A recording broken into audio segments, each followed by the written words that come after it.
and spectacular. Welcome back to School of Golf. Phil Mickelson and Jason Dufner captured the past two major championships, and they both did it after making a change to their putting. And two other prominent people in the golf world recently made the same switch. Me. And me. And you. Well, yeah, no, it's really interesting. I mean, when the best players in the world are doing something that's a little bit different, I'm going to take notice. And what both Phil and Jason did, they moved to these bigger grips. Now, they're not just bigger grips, in fact. They're, you can see I've got the 1.18 inch diameter on mine, and you've got the same. It actually comes in a 1.32 or even a 1.6 inch diameter. Now, they're not just bigger grips, they're non-tapered, which I think matters.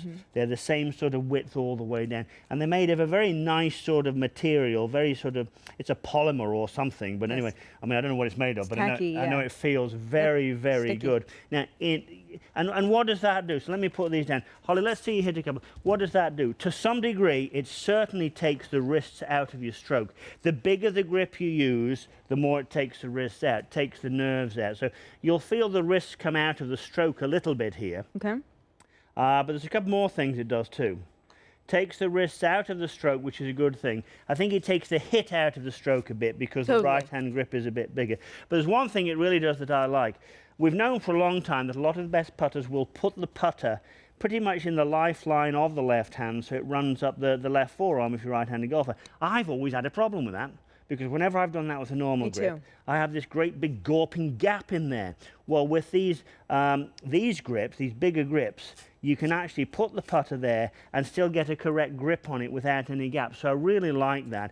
I mean, it's a very, hit one more, Holly, it's a very good feel. Obviously, if you're knocking them in with every putt you hit, no matter what you're using, carry on. But if you're not quite happy with the, that's a beautiful roll there. Thanks. Beautiful, beautiful, beautiful roll. You can see that with the stripe. That was only 11 out of 10. That's all I can give you. I'm playing it over and over in my mind. So for me, it's a good way to put the hands on the club. You can get them in the palms. Yep. The fact that there's no taper on it, the nice feel in the grip, I think it's great. And I mean, obviously, it's not a fad. There's so many people on tour doing it now. And when two out of 4 major winners do it, you know it counts for something, that's for sure. The light goes on in your head. Maybe I should try it as well. Mine. And we'd like to, yeah. All right, Martin, let's stay on the subject of grip with a question from the class today. This one is from Steve Wilkerson, and Steve says, I've always held the putter with a traditional grip, but want to make a change. Are there any other styles you recommend? Well, there certainly are. I mean, you've got the claw grip, of course. Some people call it the saw grip. Sergio Garcia has totally reinvented his game with that. I think we've got a little bit of video of me. And you can see two variations right there using the claw and the saw. And I'll just go over those and show you what they are. One of them would be where you put the fingers of the right hand pointing at the target. And that really takes the hit out of the stroke. Let's see you roll one down there like that. Him? That really takes the hit out of the stroke. Fingers pointing at the target. I would call that one the saw. Takes the hit right out of it, and again, you've rolled that beautifully on line. Get out of the way. And the other one would be, I suppose you might call it the pencil grip, where really you just sort of hold the club between the thumb and the first finger and do it that way. That would be what I would call the pencil. Some people call it the brush stroke. And again, it takes the hit out of it. There is another grip. Young Jordan Spieth, I mean, superstar, meteoric rise to fame. He actually goes left hand low. An interesting thing, Jack Nicklaus told me if he started all over again, he would go left hand low. Now, what's good about going left hand low? I think it's, let's have you go left hand low this time.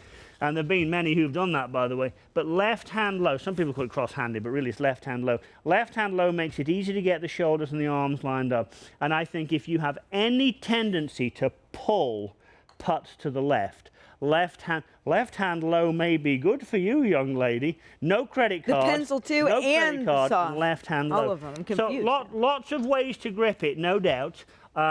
As I would stress to you, if you haven't tried it, have a look at these non-taper grips. They really are good. And the same rules apply. I mean, as we said from the first segment, you know, you've got to hit it in the middle, no matter what you grip, no matter what you grip positionally, or no matter what type of grip you're using, and you've got to have that nice acceleration. Let's see you hit one more with your grip, My Holly, grip. Okay. All right. using this lovely non-taper grip. You are on fire. I want you as my partner today. I'll putt with my eyes closed soon.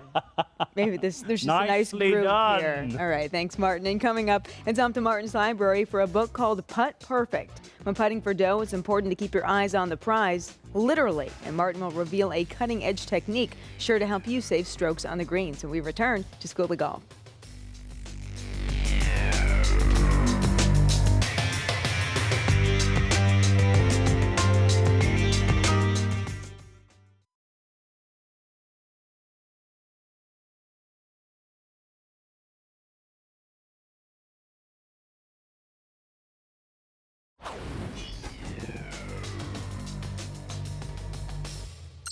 Welcome back to School of Golf, Chapter 35, Putt for Dough. Right now, we're in Martin's library, so let's send it over to the professor with this week's book, Putt Perfect, by Dr. Edward Craig.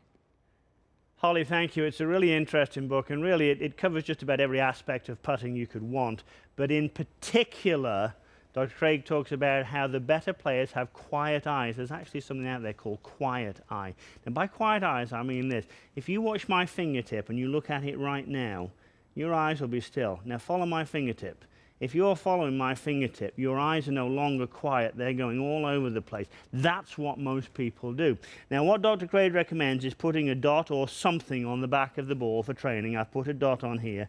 And you put that down at the back of the ball. I'm going to use one of our sort of range sticks here to give you a representation of what most people do.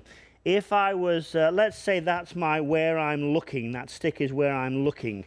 Most people, when they putt, I promise you, their eyes are going all over the place. The Tour Pro, in direct contrast, his gaze, his stare, never moves. It never moves until way after the ball is gone. So there is the quiet eye, such a good thing to do. Pick out a spot at the back there and look at the back of that ball until you've hit that ball. Wonderful way to putt. Let me recap this show, Holly, because putting for dough, it's a very big deal. You need to aim. 80% of you aren't aiming properly. A simple hotel key can help you. You need to get the pace of the stroke to be right. So for my New York friends at Ibis, bada bing, bada boom. It's not very good, I know, but they like it when I do that. It's funny. And if you want to work on your game and lower your scores, you just absolutely have to putt better. That's exactly no way right. around You it. have to get it in the hole. Yes, you do. All right, Martin, we have plenty more tips to help you putt perfect. So immediately following the show, we want you to head to golfchannel.com/School of Golf to earn your extra credit. Plus, on the Golf Channel Academy app, check out November's From the Fairway tips. And coming up in December, the Putt for Dough featured collection. So head online right now. You know all about online, right? Yes, You're like I a do, tech but I'll tell you genius. what, can you realize this? Do you know next week is our final show of this season? I heard something about that. Can you believe that? Another one go by. We're coming back Great. again though. Great. But so listen, thank you to watching. Some good tips in this one. Please use them. Holly Saunders, always a pleasure to be with you. Thank you for watching at home. I'm Martin Hall. This is Holly Saunders. You've been watching School of Golf. We'll see you next time. I'm going to roll one more, Holly. I really am.